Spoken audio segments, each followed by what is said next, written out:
संतप्त मानस शांत हूँ, जिनके गुणों के गान में वे वर्धमान महान जिन विचरे हमारे ध्यान में। सुना भाई पढ़ के। समाधि का सार, समाधि मरण नहीं, समाधि जीवन है। इस विषय पर हम प्रवचन सुनेंगे। उसके पूर्व 12 छंदों का पाठ हम यहाँ से करेंगे। आपको स्क्रीन पर दिखेगा, आप सभी हमारे साथ मिलके बोलें। पंच परम परमेष्टि को नम करु बारंबार, प्रस्तुत है आनंदमय यह समाधि का सार। सहज समाना स्वयं में ही समाधि की लब्धि, सहजानंद स्वरूप यह जीवन की उपलब्धि। जीवन होए समाधिमय है जीवन का सार, मरण समय में भी रहे इसका ही आधार। सब द्रव्यों का सहज परिणमन सदा सहज ही होना है। तुम्हें नहीं कुछ करना है, बस सहज जानते रहना है। जो कुछ भी होना अपने में वह सहज भाव से होना है। उसमें भी तो फेर फार का कुछ विकल्प ना करना है। फेर फार की बुद्धि ही तो आकुलता की जननी है। अतः हमें कुछ करने की भी व्याकुलता ना करनी है। आकुलता ही परम दुख यदि हमें निराकुल रहना है। करने धरने का भाव तजो सिरी जिनवर का यह कहना है। इस परम सत्य की सहज स्वीकृति सचमुच सहज समाधि है, जिसमें आदि व्याधि नहीं है और न कोई उपाधि है। ऐसी श्रद्धा ज्ञान पूर्वक शांत निराकुल जीवन की सहज सरल सुखमय परिणति अद्भुत परम समाधि है। जो कुछ होना सहज भाव से ही तो होता रहता है। सब सहज भाव से होने पर कुछ करना शेष न रहता है। कुछ करना धरना शेष नहीं, बस सहज जानते रहना है। सहज देखना सहज जानना ही समाधि का गहना है। सहज समाधि शांत भाव है, सहजानंद निराकुल है। व्याकुलता का लेस नहीं ना, व्याकुल है ना आकुल है। परम निराकुल परम शांत है, यह समाधि संजीवन है। अरे मरण की बात करो मत, यह समाधि तो जीवन है। यह समाधि तो जीवन है, जीवन की गौरव गरिमा है। साम भाव की जननी है, इसकी तो अद्भुत महिमा है। अरे समाधि मरण नहीं है, रे समाधि तो जीवन है। सहज समाधि मोह क्षोभ से रहित परिणमन ही तो है। मोह क्षोभ से रहित भाव ही समता है, संजीवन है। एकमात्र वस वीतरागता ही समाधि का जीवन है। वीतरागता परम धर्म है, अरे अनंत सुखदाई है। वीतरागता परम समाधि अति आनंद प्रदायी है। निज आत्म में जमुना रमुना, जिसमें आदि न व्याधि है। सब कुछ सहज सहज ही जीवन, सचमुच सहज समाधि है। सारा जीवन हो समाधिमय, सहज भाव से समता हो। पर द्रव्यों पर भावों में ना अपनापन ना ममता हो। कर्तापन का बोझा ना हो, चाह न भोक्तापन की हो। साम भाव हो, सहज भाव हो, समता भाव सहज ही हो।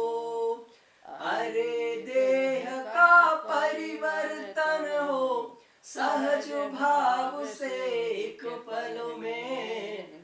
उसे समाधि मरण कहते हैं, जीवन के अंतिम क्षण में।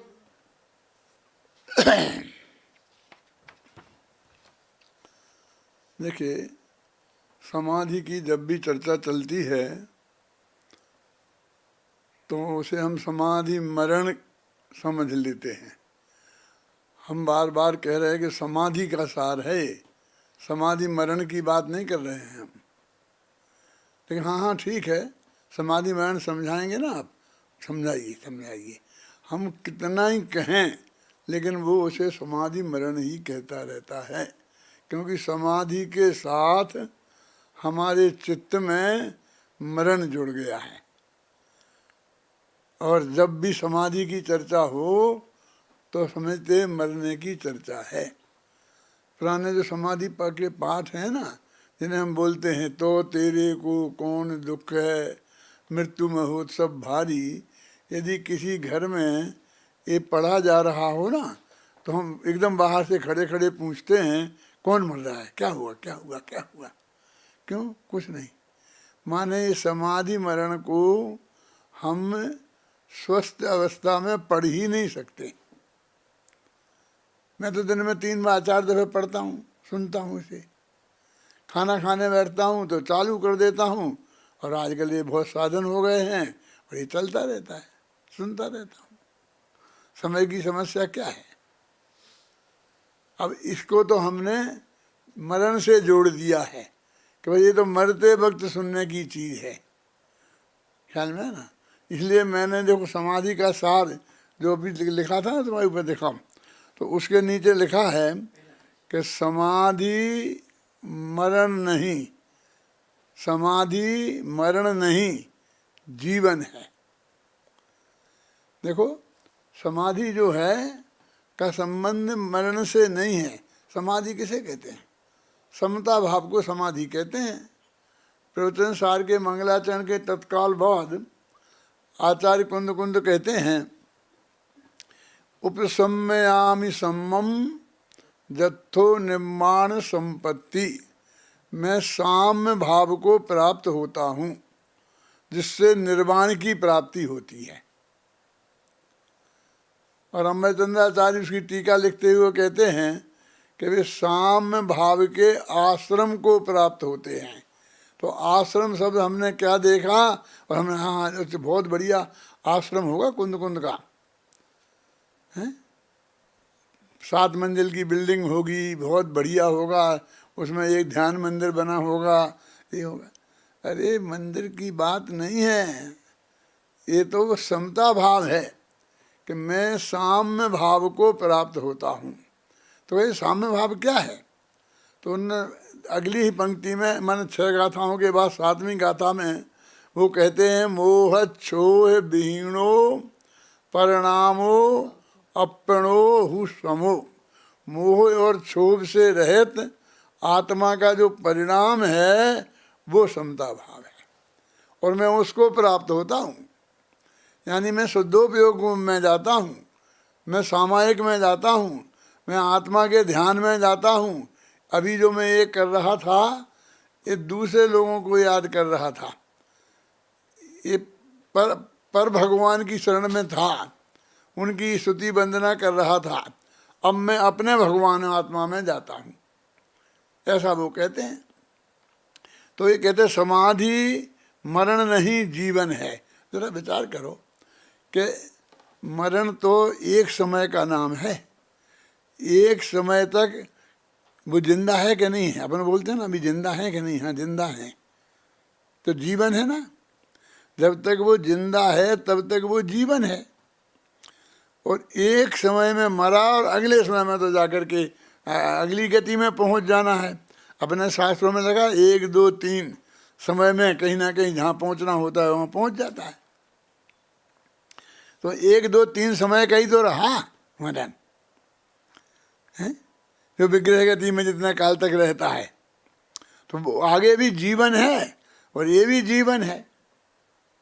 मैं तो उसमें लिखा है एक कविता में कि मरण का सुधार क्या करें, जीवन सुधारने की चीज़ है। लेकिन सब लोग हमसे ये कहते हैं कि पंडित जी हमारा मरण सुधार देना, हमारा मरण सुधार देना। जीवन सुधारने की कोई बात नहीं कहता है। और हमने कहा तुमसे किसने कह दिया कि हम मरण सुधारने वाले पंडित हैं। अरे भाई हम तो जीवन सुधारने वाले पंडित हैं। जीवन सुधारना हो तो हमसे बात करो। वो छंद है तुम्हारे पास, पढ़ो। एक समय का मरण क्या कर रहे थे जब से बैठे बैठे? कर्तापन का बोझा ना हो, चाहन भोक्तापन की हो, समभाव हो सहज भाव हो, समता भाव सहज ही हो। अरे देह का परिवर्तन हो, सहज भाव से एक पल में, उसे समाधि मरण कहते हैं, जीवन के अंतिम क्षण में। एक जो दूसरी जगह है एक संधि शायद उसमें है किम नियमित पर्याय की कविता में या किसी में, उसमें सहज भाव की कविता में होगा। देखो कि ये जीवन जिसका सुधरेगा उसका मन सुधरेगा।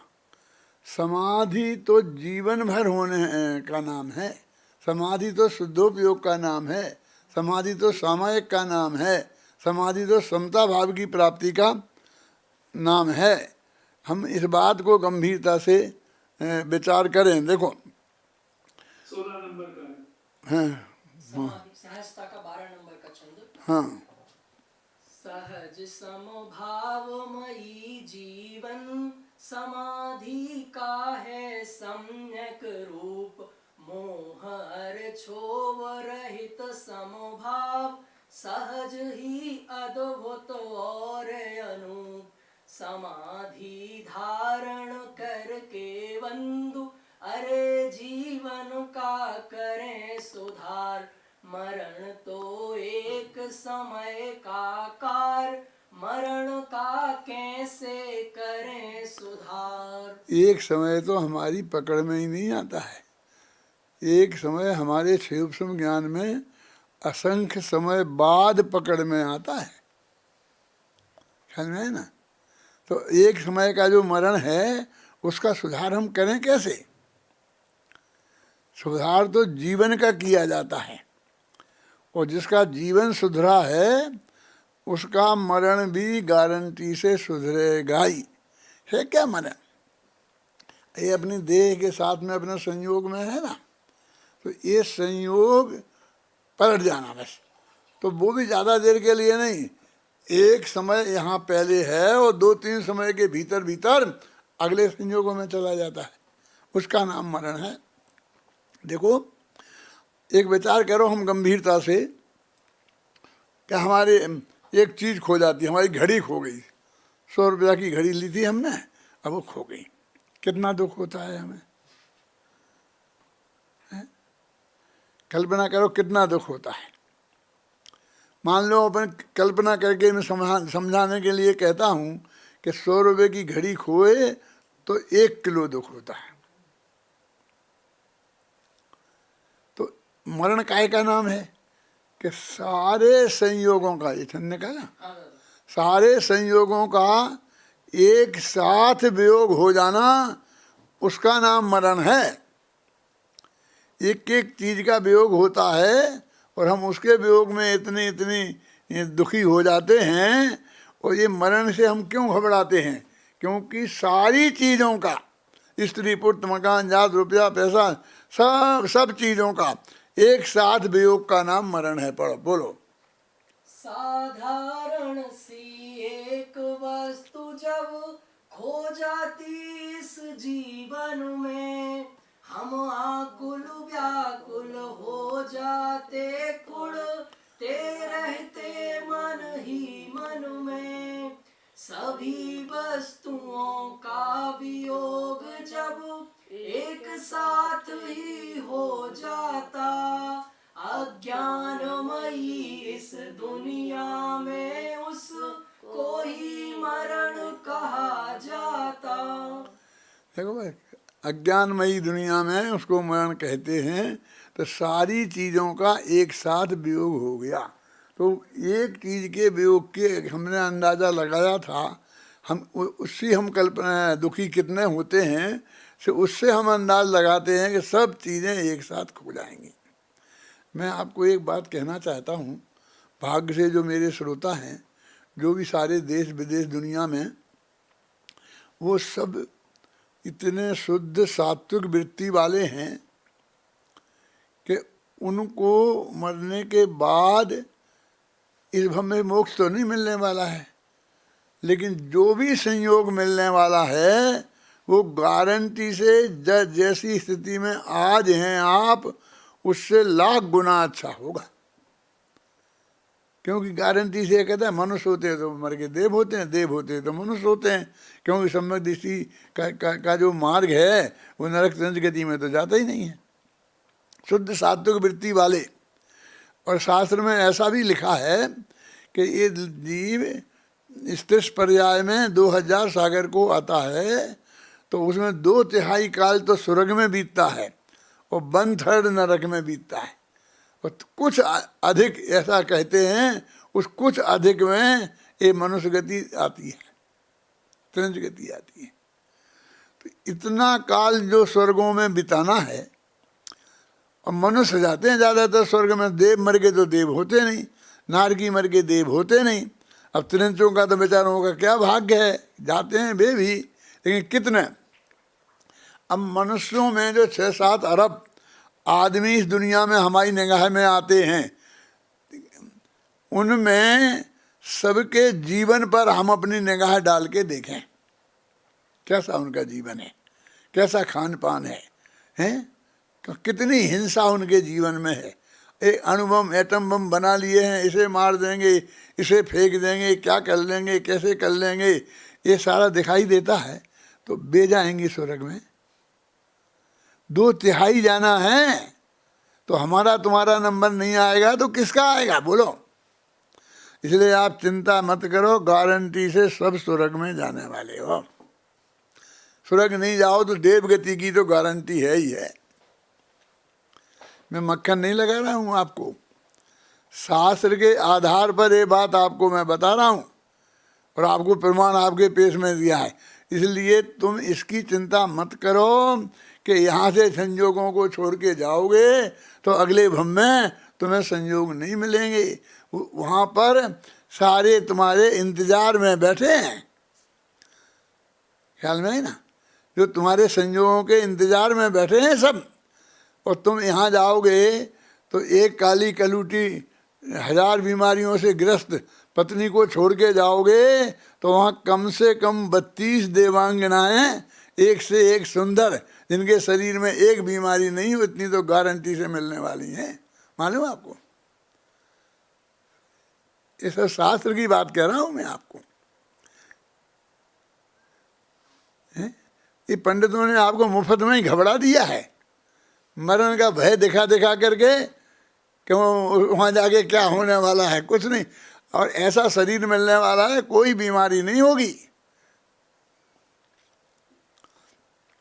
और ये समाधि की जो चर्चा होती है वो मुख्य रूप से तो मुनिराजों की है, फिर 5वें गुणस्थान में भी होती है समाधि में, 4थे गुणस्थान में भी होती है, नहीं होती है ये बात मैं नहीं कहता हूँ, लेकिन शास्त्र में ऐसा लिखा है कि 4थे गुणस्थान वाले हैं ना जो, उनसे 5म गुणस्थान वालों के असंख्य गुणी निर्जरा निरंतर होती है। ऐसे 11 स्थान हैं, सम्यक दृष्टि, श्रावक, वृत्तानंत, वियोजक, ऐसे है ना सूत्र। तो वो जो मुनिराज जिनकी समाधि होती है वो 5वां स्थान पे आते हैं। तो 5 दफे असंख्य गुणत असंख्य गुणत असंख्य, इतनी निर्जरा होती है। और निर्जरा होती है माने शुद्धि की वृद्धि होती है, शुद्धि की वृद्धि होती है माने आनंद की वृद्धि होती है। तो वो मुनिराज जो समाधि में है, जैसे आप मरण के तो अभी हाल जाने वाले हैं, उस समाधि के समय वो कितने आनंद में हैं, आपको कल्पना है कुछ? वो दुख में है कि सुख में? हमें तो बहुत दुखी दिखते हैं वो। मैं आपको थोड़ा अंदाज लगवाता हूँ। राजा सैनिक पहले नरक में है ना, आप सबको मालूम है। वहाँ वे दुखी हैं और अपन लोग भी दुखी हैं। कौन ज़्यादा दुखी है, कौन ज़्यादा सुखी है? सोचो आप। मैं ये कहूँ कि राजा सैनिक तुमसे असंख्य गुणे सुखी हैं तो तुम मानोगे? संजीव जी, पहला स्थान है ना सम्यक दृष्टि, असंख्य गुणी वृद्धि वाला, तो उनको वहाँ सम्यक दर्शन है, छायक सम्यक दर्शन है। तो हमें तो है ही नहीं कुछ, हमें तो जीरो है। ऐसे कितने वे सुखी हैं, लेकिन हमें नरक का बात सुन के उनके दुखी दुख दिखते हैं, सुख नहीं दिखते हैं। मैंने तो जो पंक्तियाँ लिखी हैं, अंतर की शांति नहीं दिखती है क्या, ये विचार करो आप कि अंदर में उनके समाधि वाले के कितनी शांति है। समाधि का स्वरूप क्या है वो मैं अभी आपको बताऊंगा। अपने पास 3 दिन हैं। हाँ बोलो, पढ़ो। रे समाधि तो सुखमय है, उस में कष्टों का काम नहीं। अद्भुत समाधि है शांत भाव, उस में अशांति का नाम नहीं।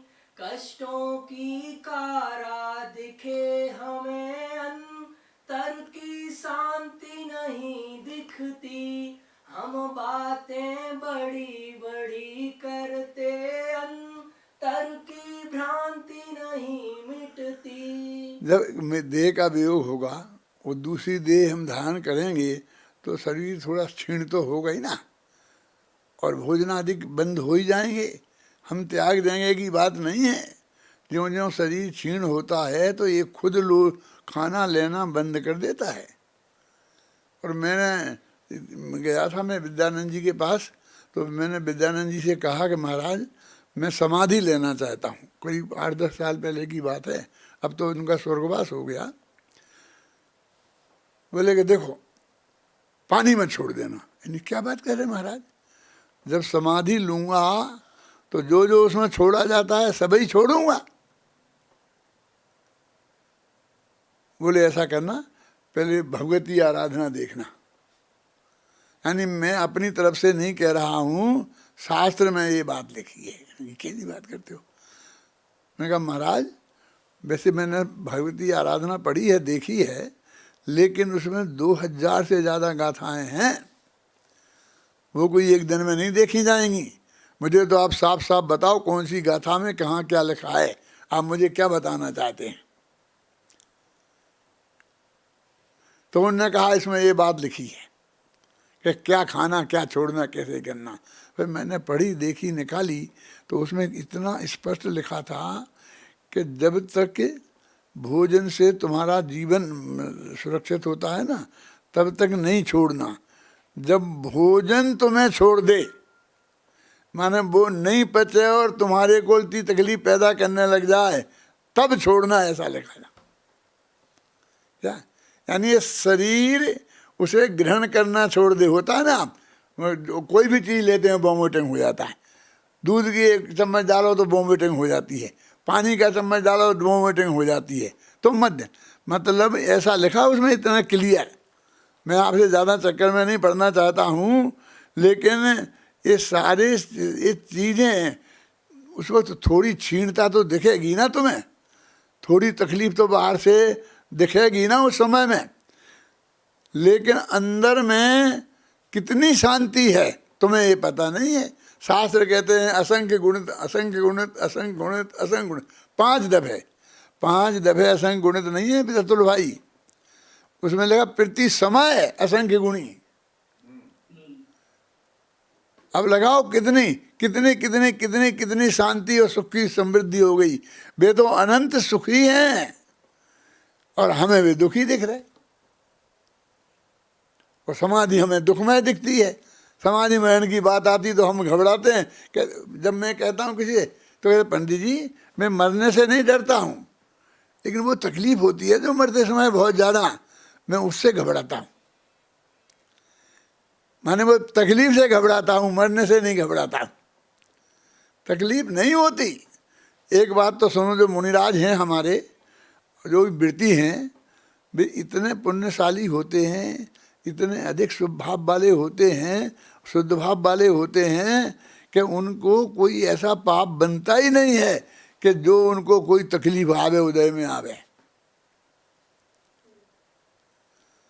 के साहब समय शास्त्रों में तो लिखे हैं कि फलाने इतने तो तेरे को कौन दुख है, मृत्यु महोत्सव भारी, और फलाने मुनिराज को ऐसा हुआ था, सुकुमाल की सियालनी भग गई थी, और सुकौशल मुनि को शेरनी भग गई थी, और कितने कितने लिए पांडवों को भी गहने पहना दिए थे, और बहुत बहुत उदाहरण दिए हैं। भाई उतना लंबा समाधि में पाठ है, वो सैकड़ों गिना दिए।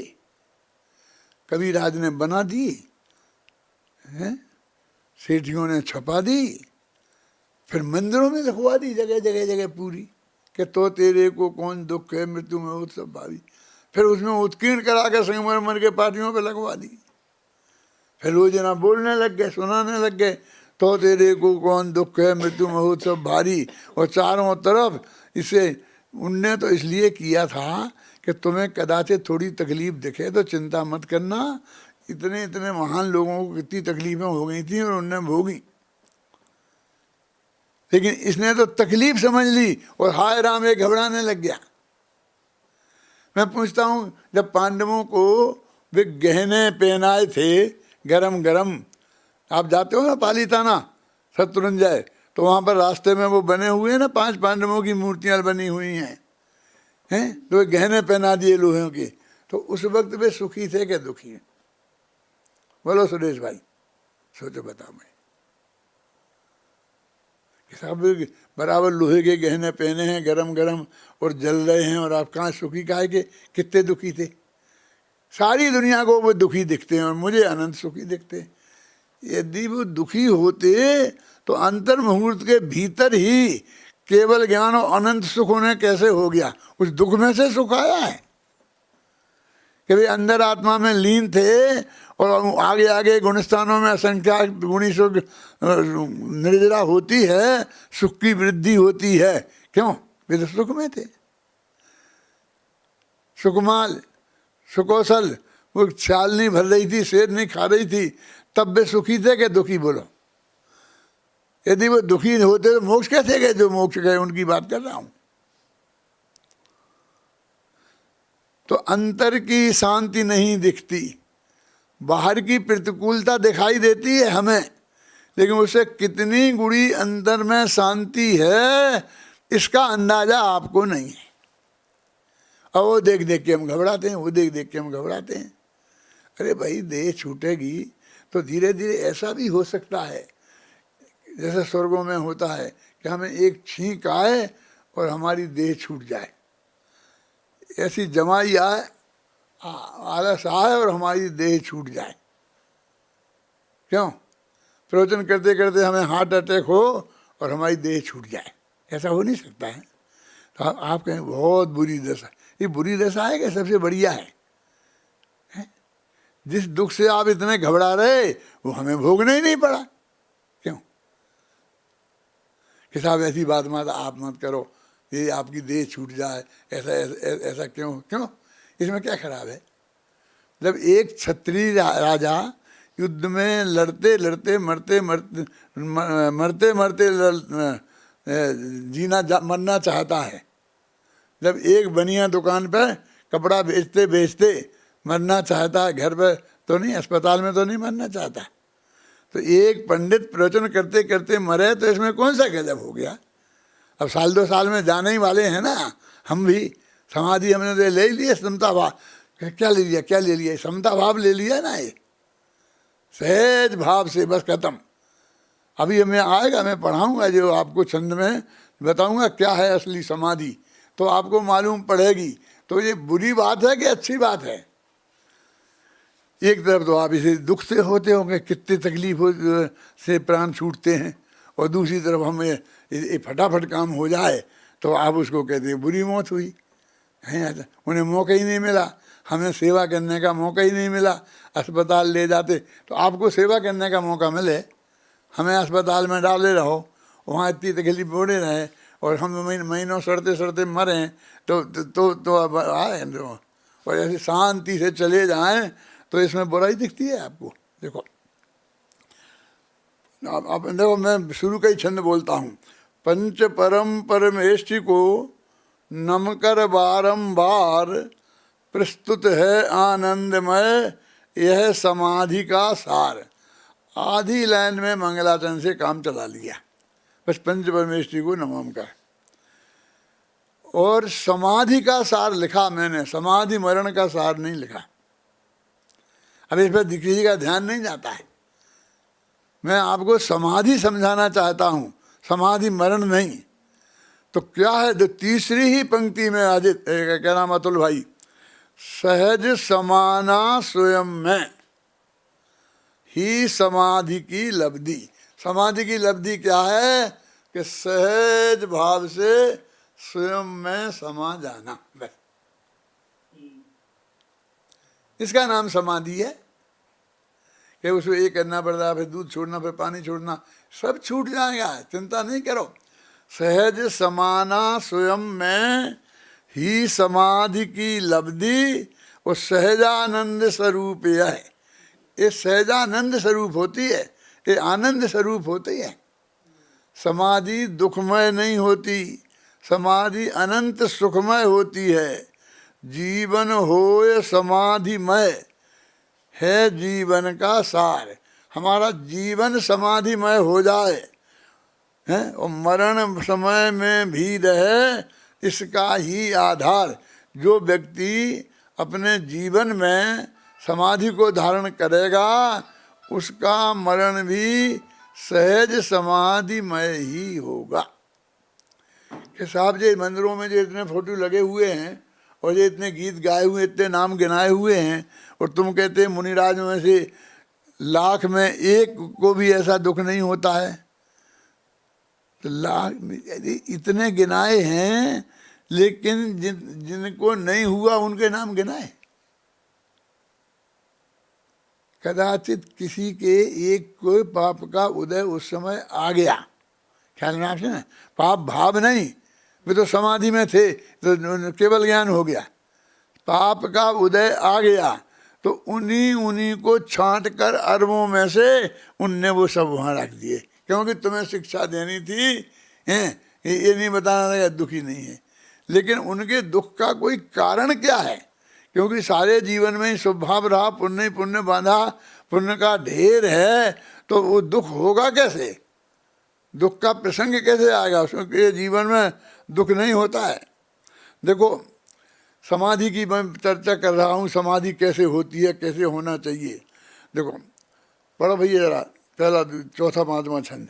सब द्रव्यों का सहज परिणमन सदा सहज ही होना है, तुम्हें नहीं कुछ कुछ करना है, बस सहज जानते रहना है। जो कुछ भी होना पुणे में वह सहज भाव से होना है। उसमें भी तो फेर फार का कुछ विकल्पना करना है। जो ध्यान दो, कितनी बड़ी बात कर रहे हैं। हमारे माथे पे भार है, काय का भार है, काय का विकल्प है, काय की चिंता है। पर द्रव्य में तो ये आत्मा कुछ करता नहीं है। पूज्य गुरुदेव श्री की बातें सुनकर, सर्वज्ञ भगवान की बात सुनकर हम इतने निर्णय पर तो पहुंच गए ना कि एक द्रव्य दूसरे द्रव्य का कुछ नहीं करता। उनके बीच में अत्यंता भाव की वज्र की दीवार है, इतना तो नक्की है ना। तो इतनी छुट्टी तो हमें मिल गई कि पर द्रव्य में से हमें कुछ नहीं करना है। लेकिन हमारा स्वभाव स्वपर प्रकाशक है, तो सबको सहज भाव से जानते रहना है, जानना है, उसमें करना कुछ नहीं है। तो अपना तो करना है, जहाँ अपना करना है, लेकिन अपने में भी फेर फार नहीं कर सकते। अनादिकाल से लेके अनंत काल तक की सब पर्यायें अनादिकाल से ही सुनिश्चित हैं। क्यों सुरेश जी? ये तो क्रमबद्ध पर्याय अपन ने पढ़ते पढ़ते वो इतनी बातें करके कम से कम 20-25 साल से तो आप सुन रहे होंगे मुझको, क्रमबद्ध पर्याय भी सुन रहे हैं। तो ये सब कि अपने में फेर फार नहीं कर सकते, तो अपने में भी फेर फार नहीं करना है। जो कुछ होना है अपने में वो भी सहज भाव से होना है, और पर में जो कुछ होना है वो भी सहज भाव से होना है। अब कुछ काम ही नहीं रहा हमें, अब काय की आकुलता। यदि सच्ची श्रद्धा है भगवान की सर्वज्ञता में, यदि हम भाषा में क्रमबद्ध पर्याय में सब कुछ पहले से ही नक्की है, यदि इसमें आपका पक्का भरोसा है तो मुझे बताओ आपके जिम्मे क्या है। पढ़ो 5 वचन। फेर फार की बुद्धि ही तो आकुलता की जननी है, अतः हमें कुछ करने की भी व्याकुलता न करनी है। आकुलता ही परम दुख, यदि हमें निराकुल रहना है। करने धरने का भाव तजो सिरी, जिन बर का यह कहना है। समाधि की पहली शर्त है कि परद्रव्य में कुछ भी नहीं करना है, और अपने में जो होना है वो सब सहज भाव से होगा। उसके कर्ता हम ही कहलाएंगे, क्योंकि शास्त्र में यह परिणमति सा कर्ता, जो परिणमन करता है उसे कर्ता कहते हैं। लेकिन तुम्हारे माथे पे कुछ भार नहीं है, वो भी पहले से नक्की से है, और वो एकदम सहज भाव से होता है। बस तुम्हें सहज भाव से जानते रहना है ना। ये जिनेंद्र भगवान का ये कहना है। तो ये भाव से आकर आपके दिमाग में समता भाव आएगी ना, ये कर्तृत्व के बोझे से ही समता खंडित होती है। संजीव, कर्तृत्व के बोझे से ही विषमता उत्पन्न होती है, चिंता उत्पन्न होती है, आकुलता उत्पन्न होती है, व्याकुलता उत्पन्न होती है।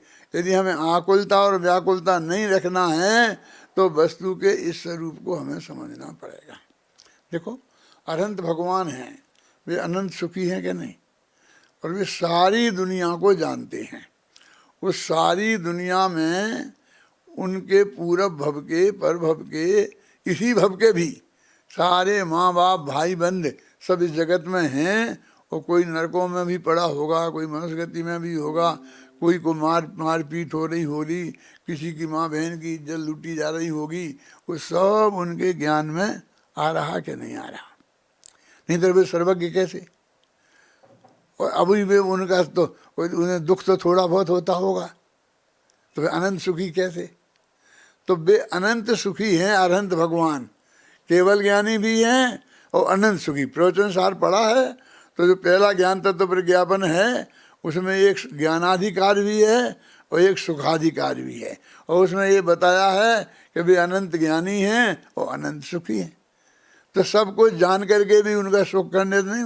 तो आपको भी वहाँ अरहंत बनना है और वैसे ही बनना है तो सब कुछ तो जानना पड़ेगा ना। अरहंत को नहीं जानने की सुविधा नहीं है। और यदि तुम्हें जान जान के दुखी होगे अपने रिश्तेदारों को दुखी देख करके, तो फिर वहाँ से तुम्हारे कितने दुखी हो जाओगे, क्योंकि सारे पूरा भव के सब रिश्तेदार दिख जाएंगे हैं। तो हमको ये होना चाहिए हमारे स्वभाव का भान कि हमको रंच मात्र भी, हम तो सहज ज्ञाता दृष्टा हैं, जो हो रहा है वो हमारे ज्ञान का गेय बनेगा। हम उससे इनकार, जानने से इनकार नहीं करेंगे और करने का बोझा अपने माथे पर लेंगे नहीं। पढ़ो भाई छठवां छंद।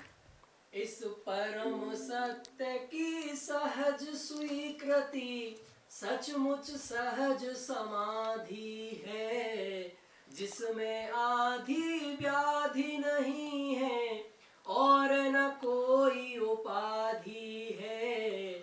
ऐसी श्रद्धा ज्ञान पूर्वक शांत निराकुल जीवन की सहज सरल सुखमय परिणति अद्भुत परम समाधि है। अब ये परम समाधि है, ये जो हमने ऊपर सत्य बताया है, पूज्य गुरुदेव श्री ने बताया है और अपन ने इतने दिनों से अभ्यास किया है, इसकी स्वीकृति हो एकदम सहज भाव से, कोई जबरदस्ती का काम नहीं है।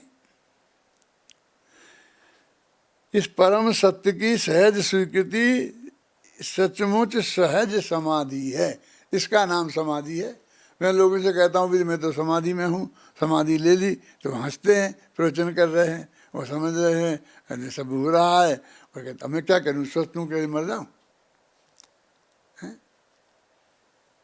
यदि मैं स्वस्थ हूँ और अभी एक 86 वर्ष की उम्र में भी रोजाना 10,000 कदम चलता हूँ, सर्दी नहीं है, जुकाम नहीं है, कुछ नहीं है, तो इसमें मेरी क्या तकलीफ अपराध है, क्यों? क्या इसमें थोड़ी समाधि मान लिया जाता है। जब डॉक्टर लोग जवाब दे देते हैं तब समाधि ली जाती है। लेकिन मैं तो समाधि, जीवन को समाधि में मानता हूँ। मरण से क्या लेना देना है उसका, है? जीवन हमारा समता भावमय हो, हम बिल्कुल सहज भाव से सब कुछ सहज भाव से स्वीकार करने को हो। ट्रंप गए तो जाएं, वार्डन आए तो आए, हमें क्या साम्य भाव है, क्या फर्क पड़ता है, क्यों? अमेरिका राष्ट्र का राष्ट्रपति कौन है, उसे हमें क्या लेना देना है। मुफ्त में ही उससे दुखी होते फिरें, सुखी होते फिरें, तो उससे क्या फर्क है, क्यों? पढ़ो भाई 7वां छंद, देखो इन्हें पढ़ो, 12 तक पढ़ेंगे, घबराना नहीं, ज़्यादा नहीं, लंबा नहीं जाएंगे। जो कुछ होना सहज भाव से ही तो होता रहता है, सब सहज भाव से होने पर कुछ करना शेष न रहता है, कुछ करना धरना शेष नहीं, बस सहज जानते रहना है, सहज देखना सहज जानना ही समाधि का गहना है। सब कुछ इस जगत में सहज भाव से हो रहा है और उसमें रंच मात्र भी परिवर्तन संभव नहीं है और हमें कोई भी विकल्प उसके बारे में नहीं है और सहज भाव से ज्ञाता दृष्टा है। इस सब चीज़ों सहज पर से विषम परिस्थिति को जान कर हमारे चित्त की शांति भंग नहीं हो, उसका नाम समाधि है। देखो आप कैसे सुखी हो सकते हो, आप एक एक घटना देखें, नाराज मत होना, लेकिन आपके सामने जो दया बहुत उमड़ती है, दुख बहुत होता है। मालूम आचार्य रामचंद्र शुक्ल ने लिखा है, दूसरों के दुखों को देखकर उसके दुख मिटने रूप जो दुख अपने हृदय में होता है उसे दया कहते हैं। अब ये सारे जगत का परिणमन तो तुम्हारे हिसाब से होगा नहीं अतुल भाई, ये तो जैसा होना है वैसा ही होगा ना, हैं? अब उससे देख देख के आप दुखी होगे तो आपके दुख को कौन मिट सकता है? हैं? सहज हमारा परिणमन, सबको हम सहज भाव से देख सकें और सहज शांत रह सकें तो ही हम शांत रह सकते हैं। बहुत लोगों के गले नहीं उतर रही होगी, क्यों शैलेंद्र भाई पहलविया, मेरी बात आपके हृदय तक पहुंच रही कि नहीं पहुंच रही हैं? आप सब बहुत बुद्धिमान लोग हो, आपके ज्ञान का गे बन जाए कि मैं क्या कह रहा हूँ, इतनी मेरी ड्यूटी है। बाद में स्वीकार करना और स्वीकार नहीं करना ये मेरी ड्यूटी नहीं है, ये तो आपके भविष्य पर निर्भर है। यदि आपके संसार समुद्र का किनारा नज़दीक आ गया होगा तो आपकी समझ में आएगी, और यदि नहीं आया होगा तो समझ में नहीं आएगी। देखो मैंने अभी एक रोला शतक, रोला छंदों में 100 छंद लिखे हैं, है ना, और मैंने उसमें ये बात बहुत गहराई से लिखी है निकाल के बता भाई। उसमें ये बात लिखी है कि ये संसार समुद्र का किनारा नज़दीक आए बिना ये बात समझ में नहीं आती है। समझ में तो आ जाती है ज्ञान के, लेकिन वो स्वीकृत नहीं होती है। क्या मिले? रोला शतक है ना, एक का तो भक्तात्मा। कौन सा छंद है बोल? अभी तो 64 नंबर का छंद है। 64 नामक छंद निकाल भाई। हाँ सुन लिया होगा, निकालेगा ये। हाँ हाँ। काल लब्धि के आने पर ही हाथ लगेगा, और 5 समवायों के बिन काम न होगा। एक बार तुम निर्विकल्प हो करके भाई, सहज भाव से स्वयं समझ करके तो देखो। आगे बढ़ो। हाँ। मुक्ति मार्ग में आए तो भी बोझा ले करो, क्रिया कांड का बोझा माथे पर धारण करो। सारे जग की सभी समस्याएं ढो ढो करो, मरे जा रहे अरे निरंतर चिंतित हो करो। इस जग की तुम केवल चिंता ही करते हो, कुछ भी करना अरे किसी का शक्य नहीं है। जग की चिंता छोड़ बंधु अपने में आओ, अपने में ही जमो रमो अपने को ध्याओ। आगे बोल नहीं आया है कि तुम्हारा संसार का किनारा नजदीक नहीं आया है। आदिनाथ ने समझाया मारीचि न माना, क्योंकि भव का अभी किनारा बहुत दूर था। शेर ने माना क्योंकि किनारा पास आ गया, काल लब्धि के बिना अरे कुछ समझ न आता। भव सागर का अरे किनारा लाना हो तो क्या करना है हमें बताओ पूछ गुरु जी।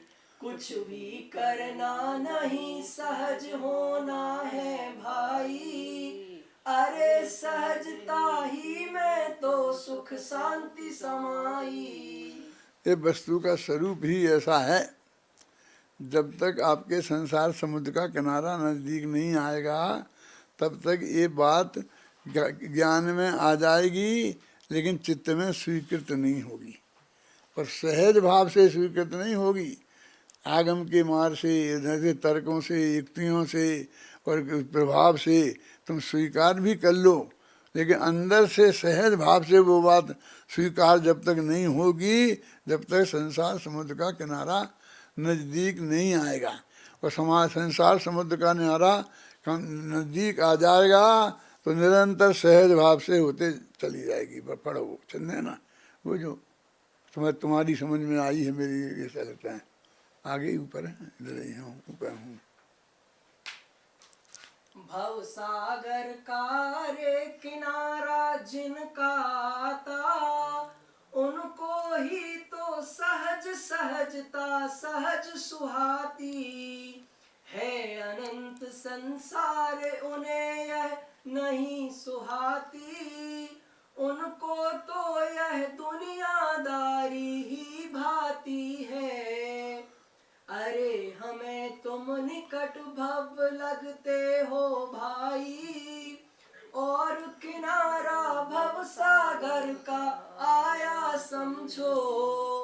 इस संबंधी प्रश्न सहज ही आया तुमको, इसके लिए तुम्हें देते 100 बार बधाई। सहज भाव से स्वीकृति होगी। ये हमने ये रोला बनाया ना, रोला शतक, तो इसको भैया और वो है ना, क्या नाम, गोधा हैं, गौरव सोगानी से गवा कर और आप सबको भेज दिया है। काय पे डाला है? यूट्यूब पे। हमें टोरर मन स्मारक बन के यूट्यूब पे डाल दिया है, सुंदर संगीत में गा करके। हैं क्या मैंने सभी भेजा है। अतुल भाई बता रहे हैं कि उन्हें मिल गया है, उनने आप सबको भेजा है। उसको आप घर पे बैठ के शांति से सुनना, एक दफ़े नहीं, 2 दफ़े नहीं, 3 दफ़े नहीं, मैं कई दफ़े सुनता हूँ, तो उसे बहुत आनंद आएगा और वस्तु का स्वरूप आपके ख्याल में गहराई से आएगा। सुरेश जी क्या करते रहते हो? बंद करो धंधा पानी, इस काम में लगो। भव का समुद्र का किनारा नज़दीक लाया है, आया होगा तो मेरी बात पे ध्यान दोगे। यदि संसार समुद्र का किनारा नज़दीक नहीं आया तो नहीं आएगी बात समझ में। पढ़ो जो अभी अपन ये पढ़ो 10वां छंद। मोह क्षोभ से रहित भाव ही समता है संजीवन है। दादा 8 से पढ़ना था। 8 से पढ़ो। सहज समाधि शांत भाव है, सहजानंद निराकुल है। व्याकुलता का लेस नहीं ना, व्याकुल है ना आकुल है।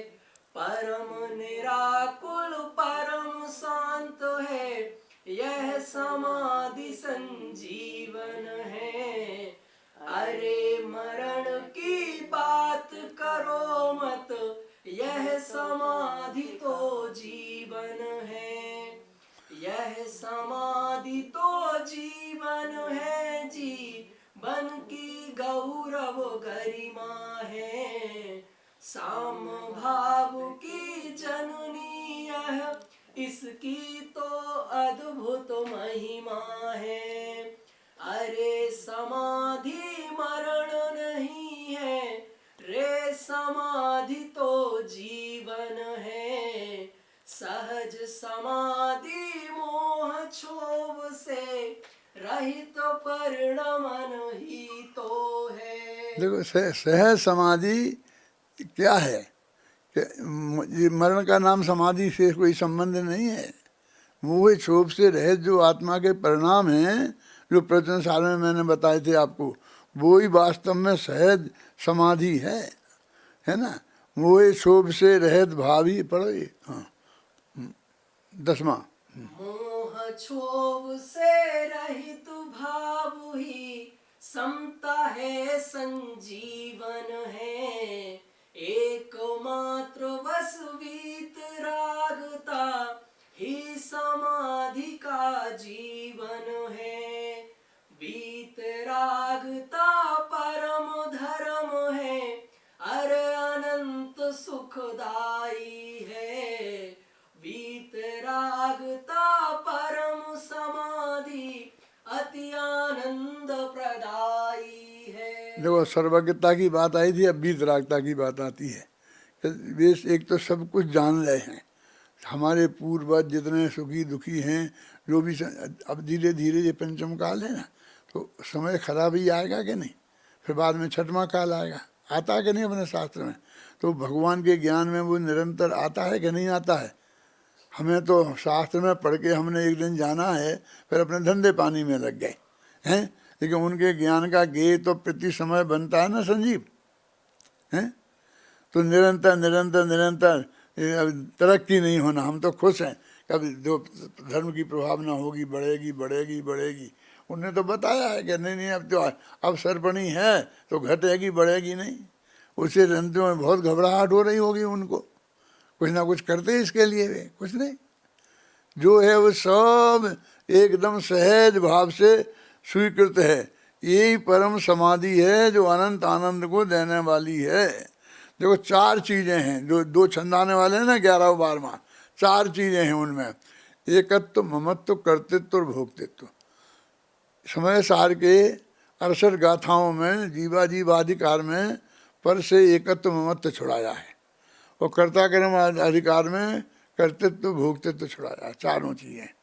अब ये 4 चीजें हमारे चित्त में नहीं हो पद के संबंध में, तो वह समाधि हो जाएगी। पढ़ो दोनों छंद देखो। हाँ।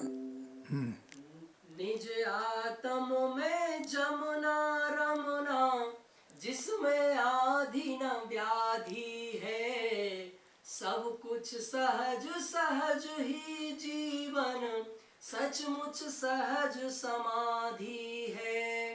सारा जीवन हो समाधिमय, सहज भाव से समता हो। पर द्रव्यों पर भावों में ना अपनापन ना ममता हो। कर्तापन का बोझा ना हो, चाह न भोक्तापन की हो।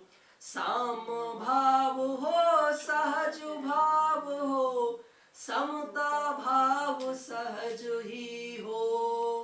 अरे देह का परिवर्तन हो, सहज भाव से एक पल में।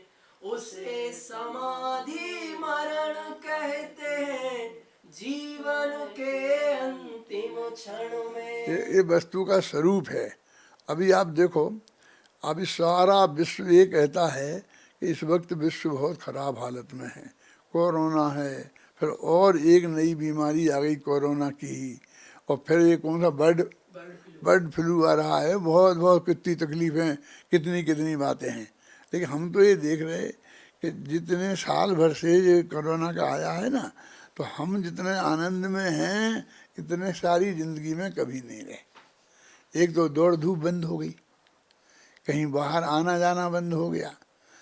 हम तो घर से बाहर निकलते ही नहीं थे, हमने तो जयपुर कभी घूमा ही नहीं, हम तो कहीं गए ही नहीं, तो हमें तो कोई बंधन लगता ही नहीं है।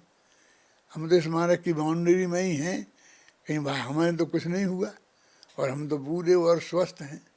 और धर्म, हम समझते थे कि धर्म प्रचार बंद हो जाएगा, जब कहीं नहीं जा पाएंगे, अमेरिका नहीं जा पाएंगे, तो हम कैसे समझाएंगे सबको। अब तुम्हारे घर घर जाके हमें समझाना पड़ता था। अब समझ लो कि हम तुम्हारे घर घर में पहुंच गए, चाहे तुम समझ लो कि तुम हमारे घर में आ गए। देखो कितने लोग शायद वहाँ हमारे पहुंचने पर नहीं सुनते होंगे, हैं? जितने हम अपने घर के कमरे में आराम से बैठे हैं, कहना वो एसी में, मतलब बिल्कुल निरापद तरीके से, और हम अपनी बात कह रहे हैं, और ये दुनिया की सारे लोग, इतने लोग सुन रहे हैं। कहना ये अच्छा हो जाएगा तो हम एक यहाँ करेंगे, एक वहाँ करेंगे, तो एक के 2 कर लिए ना तुमने, तुम्हारा का क्या बिगड़ा? सुरेश जी तुम बताओ, हमारा तो जो है सो ठीक है, लेकिन तुम्हें भी 2 शिविर मिल गए, हमारे डबल प्रवचन सुनने को मिल गए, और हमने इतनी कविताएं ये लिख ली, और हमारे इसी में हम रमे रहे। हमारा कोई यहाँ पर उपयोग खराब नहीं होता है, कि कोई हमें डिस्टर्ब नहीं करता है, यहाँ वाला भी कोई नहीं आता है। कोई कब हुला फौला आता है तो हमारा वो चौकीदार अंदर से आने ही नहीं देता है। इन्हें नोटिस बोर्ड लगा दिया हमारे ट्रस्टियों ने कि कोई अंदर नहीं आया। मंदिर भी बंद था, अभी 2 दिन पहले खुला है। कहाँ काय की आकुलता है बोलो? सब बिल्कुल शांति है ना, सहज भाव से। आप सहजता आपके जीवन में आनी चाहिए, उसके बिना कोई शरण नहीं है। ये दुनिया ठीक होने वाली नहीं है पालबिया, दुनिया तो ऐसी ही रहेगी। आपका उसमें कुछ नहीं कर सकते हैं, आप व्यर्थ की आकुलता कर सकते हैं, और आप चाहें तो निराकुल रह सकते हैं। तो ये जो सहज भाव है, ये सहज समाधि है। मन बिल्कुल ऐसे रहते घर में आराम से, और हम बिल्कुल सहज समाधि में रह सकते हैं। उस समाधि के लिए ये छोड़ना ये छोड़ना सब छूटेगा। जाके देह छूटेगी ना, स्त्री पुत्र आदि सब संयोग छूटेंगे क्या? नहीं। अभी हमारे लोगों ने और ऐसे कल्पना कर रखी है कि अगले हम में मिल जाएंगे, फिर तुम मिल जाना हमें और हम मिल जाएंगे, अतुल हम तुम तो मिल ही जाएंगे, वहाँ मिलना। कोई, मैं आपसे कहता हूँ पक्की बात, आगम के आधार पर कोई किसी से मिलने वाला नहीं है। लाख में एक संयोग ऐसा नहीं होगा कि जो मिलेंगे, लाख चांस नहीं मिलने के हैं। और तुम तो अभी संबंध वहाँ से अगले भव के लिए तोड़ के वो जोड़ के रखना चाहते हो। तुम ये समझ लो कि नहीं, बस हमारा और आपका वियोग हुआ तो अनंत काल के लिए हुआ है, कि सब दो ही जने मोक्ष में चल जाएंगे तो भी वहाँ मिलेंगे नहीं। मिलने का भाव नहीं है किसी गुण से, वो मिलने का भाव ही खत्म हो जाएगा। हैं, ये वस्तु का स्वरूप ये है। ये राग तोड़ने की बातें करना चाहिए कि राग और बढ़ाने की बातें। अगले भव में मिल जाएंगे, वो पत्नी वो औरतें गाती हैं 9 भव की मेरी प्रीति लगी है, और ये भगवान 9 भव तक और बनी रहे। अभी तेरे को संसार में इतना और रहना है, अभी ये संसार में और रहना है क्यों? कितने काल तक संसार में रहना है? तेरी संसार में रहने की भावना है, तुझे होगा कैसे कुछ? हैं, ऊंचे से ऊंचे स्वर्ग में जाऊं, सागरों पर्यंत। अरे सागरों पर्यंत इस संसार में रहने की भावना वालों को मोक्ष नहीं होता, समझे ना? किन्हीं अभी होता तो है ही नहीं। इस पंचम काल तो कितना था, 21,000 वर्ष का, और फिर वहाँ सागरों को फंस जाएगा। क्यों? सोते काटने के जाए क्या? इसे तेरे को क्या मतलब? तो रोज काल माल तो होता रहेगा, जो भी होगा हमारे हिसाब से। हमारा यदि जाना होगा तो यहाँ से जीव जाएगा, विदेश चल जाएगा, वहाँ पैदा होगा भद्र में दृष्टि, और वहाँ से उसी भाव से मोक्ष चला जाएगा। मेरे कहने अंदर में साम्य भाव तेरे प्रकट होना चाहिए, समता भाव आना चाहिए, शांति आना चाहिए। असली दुख वो ही है जो हमारे हाथ में है, जिसका मिटना और वो सुख और शांति की प्राप्ति करना। ये जगत को सुधारने से कुछ होने वाला नहीं है। बाकी अब कल बात करें।